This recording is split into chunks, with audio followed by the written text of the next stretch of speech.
Hello friends. तो आज हम महाराष्ट्र बोर्ड के 11th स्टैंडर्ड बायोलॉजी का सेकंड चैप्टर देखने वाले हैं। उसका टाइटल है सिस्टमैटिक्स ऑफ लिविंग ऑर्गेनिज्म। आज हम बस टाइटल ही डिस्कस करेंगे कि पहले तो हम देखेंगे कि ये लिविंग ऑर्गेनिजम्स का मतलब क्या होता है। ये living organisms non living organism से अलग कैसे है। ठीक है, ये आपके फर्स्ट चैप्टर में कुछ इसका एक्सप्लेनेशन दिया है। हम बस यहाँ पे थोड़े से कैरेक्टरिस्टिक्स देखेंगे। ठीक है, तो लिविंग ऑर्गेनिजम्स मतलब क्या। लिविंग ऑर्गेनिजम्स मतलब ऐसी चीज़ें जो लाइफ के कैरेक्टरिस्टिक्स शो करती है, या फिर उनके पास कुछ कैरेक्टरिस्टिक्स है जो ये डिसाइड करती है कि ये लिविंग है। ठीक है, वो जिंदा है या फिर उन्हें हम लिविंग कंसिडर कर सकते हैं। ऐसे कैरेक्टरिस्टिक्स जो चीज़ें शो करती हैं उनको हम लिविंग ऑर्गेनिजम्स कहते हैं। ठीक है, मतलब anything that is alive possessing the characteristics of life. तो ऐसे कौन से कैरेक्टरिस्टिक्स हैं। तो पहला है मेटाबॉलिज्म। अब ये मेटाबॉलिज्म क्या चीज़ है। तो हमारी बॉडी में बहुत सारे केमिकल रिएक्शंस चल रहे होते हैं। ठीक है, मतलब कुछ चीज़ें बनती है, जुड़ती है, एक से एक जुड़ के चीज़ें बनती है, या फिर कुछ चीज़ें टूटती है। ठीक है, जो बड़ी चीज़ें वो टूट जाती है हमें एनर्जी प्रोवाइड करने के लिए। कुछ चीज़ें बनती है एनर्जी स्टोर करने के लिए। ठीक है, ये दो टाइप के केमिकल रिएक्शंस हमारे बॉडी में चल रहे थे, कंटिन्यू चल रहे थे। ऐसा नहीं कि अभी चल रहे बाद में बंद हो गए, ऐसा नहीं है। जब तक लिविंग ऑर्गेनिजम्स में जान है तब तक ये रिएक्शंस चलती रहती है। ठीक है, तो इनके इस टर्म है एनाबॉलिज्म एंड कैटाबॉलिज्म।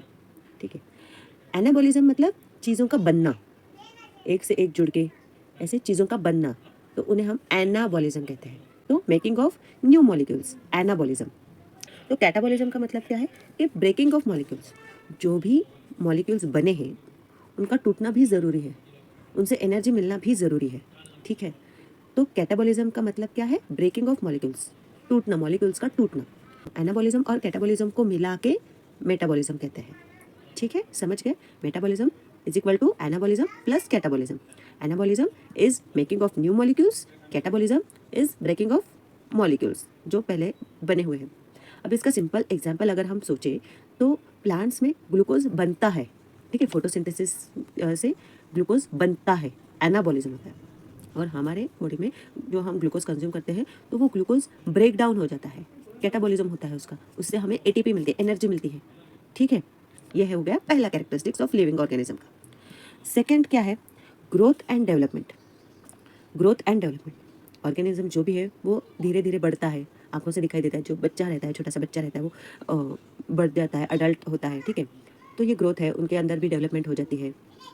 तो ये तो हम आंखों से देखते हैं, लेकिन अगर मैं आपको कहूँ, अगर आप सिर्फ ये ग्रोथ ऐसे देखेंगे तो आप कंफ्यूज हो जाओगे। अगर माउंट एवरेस्ट आपने कंसिडर किया तो उसकी भी हाइट बढ़ रही है, तो क्या हम उसे भी लिविंग ऑर्गेनिजम्स कहेंगे। अगर एक बड़ा सा रॉक है, पत्थर है, उस पर मैंने बहुत सारी मिट्टी लगाई और ज़्यादा, तो उसकी भी हाइट बढ़ गई, राइट। जो सैंड मोल्स होते हैं, तो वहाँ पे रेत के पहाड़ होते हैं, रेत के पहाड़ होते हैं, तो वो पहाड़ भी, उनकी भी हाइट बढ़ जाती है, उनकी भी ग्रोथ हो जाती है। तो हम वो कैरेक्टरिस्टिक लिविंग ऑर्गेनिज्म में कंसिडर कर सकते हैं? नहीं। क्यों नहीं कर सकते? क्योंकि ये जो ग्रोथ एंड डेवलपमेंट है ये ऑर्गेनिजम्स के अंदर से होना चाहिए। समझ गए। जब भी हम बच्चे रहते हैं और बढ़ के अडल्ट बन जाते हैं तो हमारे ऊपर से वो ग्रोथ नहीं आती, हमारे अंदर से ग्रोथ आ जाती है। ठीक है, हाँ, हम अंदर से बढ़ते हैं। Growth is always from inside, तो ही हम उसे लाइफ का कैरेक्टरिस्टिक कंसिडर करेंगे। अगर ग्रोथ बाहर से होगी तो हम उसे नहीं कंसिडर करेंगे। थर्ड कैरेक्टरिस्टिक्स है एजिंग। जो भी लिविंग ऑर्गेनिज्म है तो वो पहले जितना एफिशिएंसी काम नहीं कर सकेगा। ठीक है, एजिंग। ठीक है, फोर्थ है कैरेक्टरिस्टिक रिप्रोडक्शन। रिप्रोडक्शन मतलब रिप्रोडक्शन, जो भी लिविंग ऑर्गेनिज्म है वो अपने जैसा और एक ऑफस्प्रिंग, बच्चे या फिर क्या कहें, नेक्स्ट जनरेशन वो बनाएगा ही। ठीक है, ये भी एक कैरेक्टरिस्टिक है लाइफ का। इसमें एक्सेप्शंस हैं। क्या एक्सेप्शंस है आप फर्स्ट चैप्टर में देखोगे। ठीक है, तो यहाँ पे वो एक्सेप्शन हम कंसिडर नहीं करेंगे, हम बस ये यहाँ पे कंसेप्ट समझेंगे। तो reproduction is one of the characteristics of life. Reproduction मतलब ऑफस्प्रिंग बनाना, नेक्स्ट जनरेशन बनाना। ठीक है, रिप्रोडक्शन अपने जैसा और एक ऑर्गेनिज्म बनाना। फिफ्थ है डेथ। जो भी ऑर्गेनिज्म है वो अगर पैदा हुआ है तो वो उसकी डेथ तो होनी है, ऐसा कोई नहीं है कि जो भी मर ही नहीं सकता। तो this is also very important characteristics of life. Sixth one है रिस्पॉन्ड टू स्टिमुलाई। कोई भी ऑर्गेनिज्म है, लिविंग ऑर्गेनिज्म है, अगर आपने उससे कुछ स्टिमुलस दिया तो वो उसके अगेंस्ट रिस्पॉन्ड करेगा ही करेगा। इसका मतलब अगर आपको ठंड लग रही है तो आप क्या करोगे, आप स्वेटर पहनोगे, ठीक है, या फिर कुछ गर्म सा पहनोगे, आपको ये ठंड लगना मतलब क्या, मतलब एक एक्सटर्नल एनवायरनमेंट का स्टिमुलस आप फील कर रहे हो। या फिर आपको अगर किसी ने चाटा मारा, ठीक है, तो ये भी एक स्टिमुला है। उस पे आप कैसे रिस्पॉन्ड करोगे? इधर आप ऐसे बोलते हो कि जाने दो यार, मेरा दोस्त है चाटा मारेगा, तो आप छोड़ देंगे, नहीं तो आप और दो लगाओगे, ठीक है, ये आपका रिस्पॉन्स है उसके अगेंस्ट। तो हर एक ऑर्गेनिज्म, अगर आप छोटे कीड़े मकोड़ों को भी अगर देखें, ठीक, उनको अगर आपने इरिटेट किया तो वो भी उसके अगेंस्ट रिस्पॉन्ड करेंगे, वो भी चिढ़ जाएंगे, या फिर उनका जो चलने का रूट है वो बदल देंगे, इधर उधर भागेंगे। तो ये उनका रिस्पॉन्स है, ठीक है, अगेंस्ट द स्टिमुलस। तो हर एक ऑर्गेनिज्म रिस्पॉन्ड करता है। अगर आप बैक्टीरिया के केस में भी देखोगे, बैक्टीरिया पे होते हैं फ्लैजेला। फ्लैजेला क्या है, बैक्टीरिया क्या है, वो हम आगे देखेंगे। बैक्टीरिया जर्म्स हमने पढ़ा है ना, तो उनके ऊपर होता है फ्लैजेला। तो जो भी उनका अगर खाना हो या फिर ऐसे पॉजिटिव स्टिमुलस हो, तो वो फ्लैजेला ऐसे घुमाएंगे और उस स्टिमुलस के पास जाएंगे। अगर कुछ उनको ऐसे लगा कि यहाँ पे कुछ हार्मफुल है एनवायरनमेंट, तो वो फ्लैजेला उल्टा घुमाएंगे और उससे दूर भागेंगे। तो वो बैक्टीरिया भी रिस्पॉन्ड करते हैं, ठीक है। तो ये एक कैरेक्टरिस्टिक्स है लिविंग ऑर्गेनिज्म का। ये जो कैरेक्टरिस्टिक्स मैंने यहाँ पे दिया है, metabolism, growth and development, ageing, reproduction, death and response to stimuli, ये टेक्स्ट बुक में दिया है आपके, ठीक है।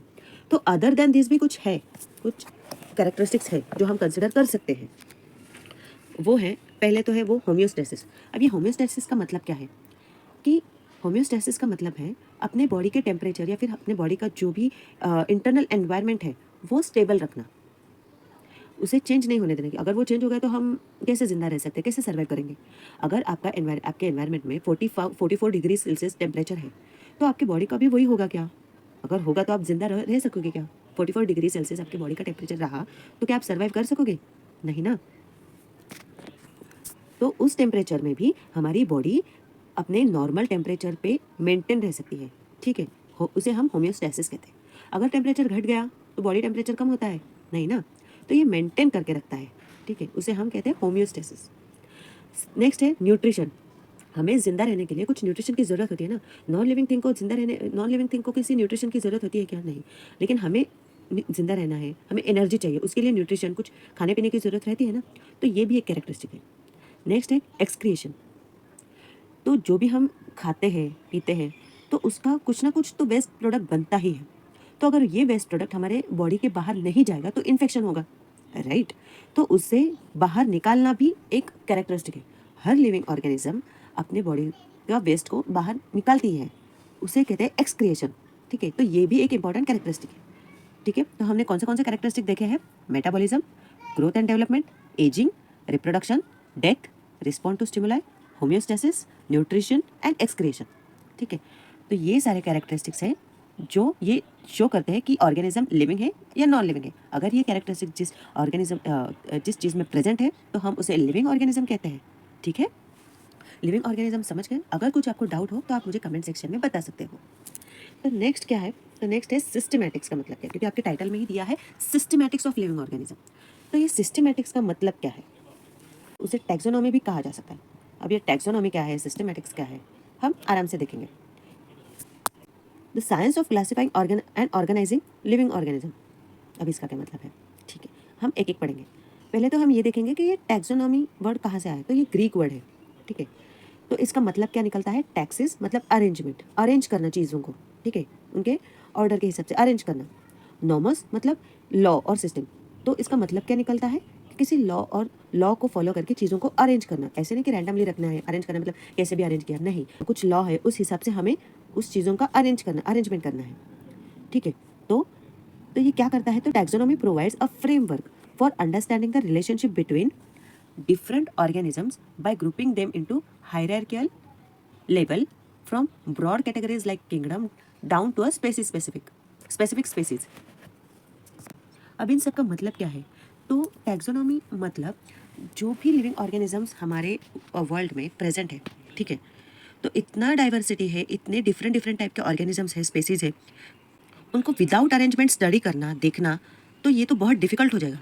आप सोचो, अगर आपके घर में आपके फैमिली मेम्बर्स सारे के पड़ोसों के सबके कपड़े हैं एक ही इसमें, एक ही रूम में रखे, आपको उसमें से चाहिए आपका फेवरेट टी शर्ट, ठीक है, तो आप उसमें से कैसे निकालोगे? बहुत डिफिकल्ट हो जाएगा ना, ढूंढते, ठीक है।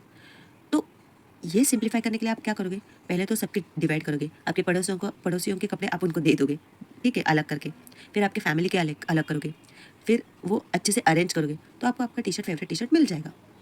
ठीक उसी तरह अगर हमें कोई किसी ऑर्गेनिज्म की स्टडी करनी है तो पहले तो हमें उसको नाम देना होगा, वो किस किंगडम में है, कौन सी कैटेगरी में आता है, उसके कैरेक्टरिस्टिक्स को स्टडी करने के लिए वो किससे जुड़ा है, क्या है फीचर्स उसमें, ये सब देखने पड़ेंगे। ठीक है, पहले डिफ्रेंशिएट करना पड़ेगा, अलग अलग ग्रुप में उसे डालना पड़ेगा, तो ही हम उसको स्टडी कर पाएंगे ठीक से।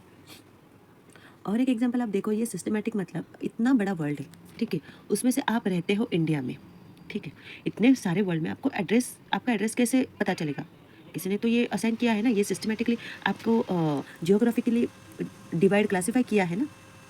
आप पूरे वर्ल्ड में रहते हो, इंडिया में रहते हो महाराष्ट्र में किसी ज़िले में, उस ज़िले के किसी तालुका किसी सिटी या फिर गांव में, ऐसे मतलब कम कम कम कम होता जाएगा। आपका घर और पड़ोसियों का घर, उसका भी एड्रेस अलग रहेगा। ठीक है, आपका अगर कुछ पार्सल है तो वो पड़ोसियों को तो नहीं जाएगा ना, आप ही को ही मिलेगा ना। ठीक है, ऐसे कैटेगरीज रहते हैं। तो ऑर्गेनिज्म के आइडेंटिफिकेशन में भी ऐसी कैटेगरीज की ज़रूरत रहती है। ठीक है, तो ये सिस्टमैटिक्स हमें ये कैटेगरीज बनाने में मदद करता है। ठीक है, आप समझे सिस्टमैटिक्स क्या है? तो क्वेश्चन यही है कि वाई सिस्टमैटिक इज इंपॉर्टेंट और नेसेसरी, जो भी अभी मैंने कहा। Because it helps in understanding the diversity of life present on earth, that is it helps in classification करने में हमें वो मदद करता है सिस्टमेटिक। अगर ये सिस्टमेटिक्स नहीं रहता तो सब ऑर्गेनिजम्स हैं, सारे जो भी हैं सब मिक्स हो जाते हैं। हाथी को हम हाथी नहीं कहते, हाथी में भी अलग से प्रकार रहते हैं, कैटेगरीज रहती है, तो वो हमें नहीं समझ में आता। अगर स्नेक की बात करें, स्नेक में भी कितने डिफरेंट टाइप्स रहते हैं, तो वो हमें समझ में नहीं आते। ठीक है, classification it is very important. तो systematics assign organisms to group like kingdom, phylum, class, order, family, genus and species. इसके आगे भी रहता है सब स्पेसीज, स्ट्रेन। तो ये सब है classification based on their shear characteristics. मतलब शेयर कैरेक्टरिस्टिक मतलब क्या? आपका और आपके पड़ोसियों का एड्रेस ऑलमोस्ट सेम रहता है, बस फ्लैट नंबर डिफरेंट रहता है, राइट?